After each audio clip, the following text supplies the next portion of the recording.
Thank you, Senator Sullivan.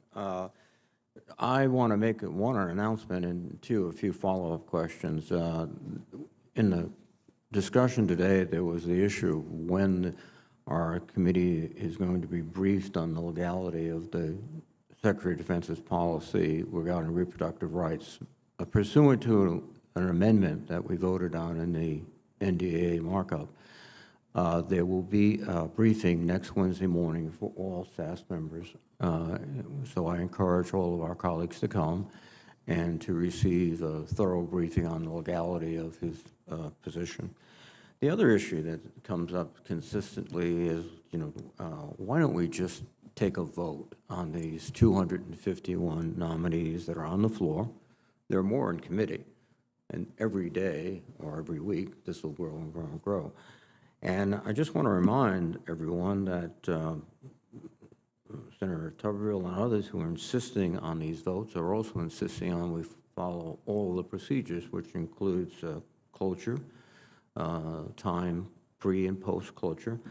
For the 251 nominations, that would take 668 hours. That's 27 days if we work around the clock, and we typically don't work around the clock. It would be 84 days if we worked 8 hours a day. That is an impossible goal to achieve. And by the way, that would prevent us from dealing with issues like the National Defense Authorization Act, appropriations bills, and other important legislation.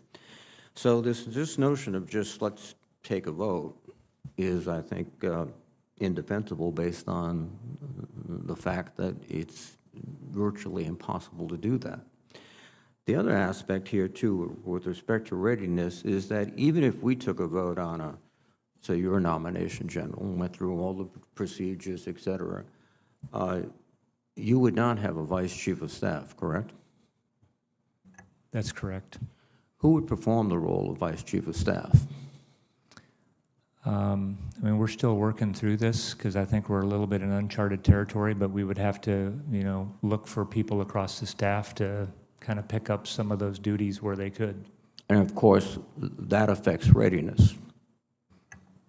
Yeah, as I mentioned earlier, Chairman, it's just having the right, if you don't have the right people, there's a reason we have these positions and have these people in place, and you always want to field a full team, so you want your full team on the field. And the the Vice Chief of Staff for the Army is a member of JROC, the Joint Requirements Commission? Yeah, I would, having done this for the last year, the vice job is very busy. So who would represent the Army on the JROC?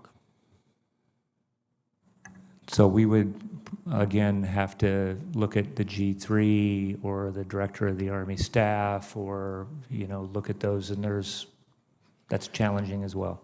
And of course, those general officers would be 3 stars, not 4, and all the other vices would be 4. Is that correct? That's correct, Chairman. And it was interesting because on our debate in the committee, there was a decision to increase the rank of the Deputy Commanding General National Guard Bureau to 4 stars because the logic was without the 4th star, he would be dismissed by his superiors. He would not could weigh in effectively. And it's probably the same case, you might argue, in the JROC. And the JROC sets all of our requirements going forward. So the Army would be represented by somebody, but somebody who is not really the Vice Chief of Staff of the United States Army. Right. Right leader with the right experience in the right place is exactly what we want, Chairman. And you would not have that? We would not have that. Even if you were confirmed as the chair? That's correct, Chairman. And that readiness situation would go down the chain of command. For example, the designated Vice Chief is the Director of the Joint Staff right now. So his position, and he would be waiting to move, and also someone else would be waiting to take his place. So we'd be in this sort of perpetual who's on first situation. And that affects readiness. Yes, it does, Chairman. So even if we decided to confirm you, there would be a significant impact on readiness in the United States Army. Yeah, I would agree with that, Chairman, yes. Yeah, no. That's one issue that I think has to be understood. There's a second issue, too. This discussion about the woke Army, diversity, all of the things we're doing that is just unmilitary strikes me as wrong. America is a diverse country, and we have to have the diverse Army. Is that your position? Yes, Chairman, that's my position. And in fact, as we bring more people into the service from diverse backgrounds, we tend to get much more quality. Is that correct also? That's correct. Now, I had the privilege of serving under a battalion commander of the 82nd who was an African American, and he was a tremendous leader. And I think that continues, not just in terms of racial, but also ethnicity and other aspects that we have to look at. Now, there's been the suggestion, I think, by so many of my colleagues that this wokism is what's causing the recruiting problem. The Army conducted a survey on February 22nd, 2023, published a survey, the Army Pulse Survey. You're familiar with that? I am, Chairman, yes.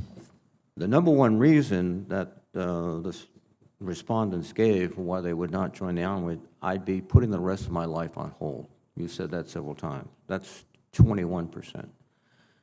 The second highest response at 13% was women and racial or ethnic minorities that are discriminated against the Army, in the Army, which goes back to our question of, don't we need diversity training and training so that people do not feel as if they're going to be categorized and discriminated? I think we do, Chairman, and as you know, we've been doing that and that's part of building a cohesive team and bringing everybody together. We absolutely have to do that. When you look for the woke category, and by the way, those two categories together are 34%. When you look at the woke category, and the question was asked, the Army is placing too much emphasis on wokeness, in other words, diversity, equity training, marginalizing those with conservative views, et cetera, that's 5%. Now, that's not something that you can dismiss, but that's not the most significant, by a long shot, reason or not people are not coming on. Is that your conclusion?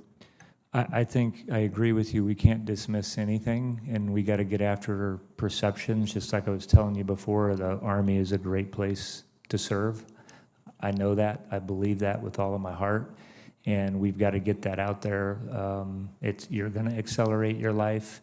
You're going to have a good experience. You're going to have good leaders out there, and we're focused on our mission. So I think we have to attack them all and keep getting people into our formation. I agree, but this notion that the Army, people are just turning their backs on the Army en masse in huge numbers because it's woke is not borne out by the analysis. That's not what we found in the survey. Now, the other suggestion or implication about a lot of these comments is that all the Army does is stand around and have kind of psychotherapy sessions all day long. You're, I'm sure, familiar with the Sergeant Major of the Army, Sergeant Major Grinston. He was asked essentially this question about readiness and training and maintaining standards, and his answer, I think, is very revealing. He was asked in the House, Congressman, yes, we've maintained our standards, and I would say that when I look at it, there is 1 hour of equal opportunity training in basic training and 92 hours of rifle marksmanship training. And if you go to OCET, there's 165 hours of rifle marksmanship training and still only 1 hour of equal opportunity training. So the emphasis in the Army is where it should be. The skills to fight, to lead, to succeed. And supporting that is a response to one of the major issues that people see as a problem in the Army. Discrimination against women, against minorities, et cetera. So you are keeping the Army on target, no pun intended, and that's why the Army is deploying so successfully. That's why when you go to places like Lithuania or the Pacific, you see extraordinarily professional forces that are doing their job every day. And we do have to get the message out. And I think your point, too, that messages have to be tailored to the audience makes a great deal of sense. Again, I think this whole situation of stopping the confirmation of military officers for a political reason, and this is a political reason. There's no more political issue in this country than reproductive rights, et cetera, is wrong. And last evening, saw on Fox News a Marine Corps Medal of Honor winner who was very outraged that the commandant could not be confirmed in a reasonable manner. Any further comments, sir? I agree with you. We'd like to get our leaders in the right place. And again, this didn't come up, but as it impacts family, I do worry longer term about what younger officers are seeing, and we don't want that either. So I agree. We'd like to get this resolved. Thank you. Again, thank you for your service. Thank you for your wife's service. And again, I'll reiterate, back in 1971, PDI, right? Oh, PDA, right? It's PDA. PDA, I'm sorry. I'm getting old. PDA. Statute of limitations on that, so right. Is there? Yeah, sorry about that, sir. But, I don't know how they handled it now, but in the old Corps, we just walked around. But thank you for your service. Thank you for your family service. And I'm tempted to say, go Army, go Army. Thank you. Go Army. Thanks, Chairman.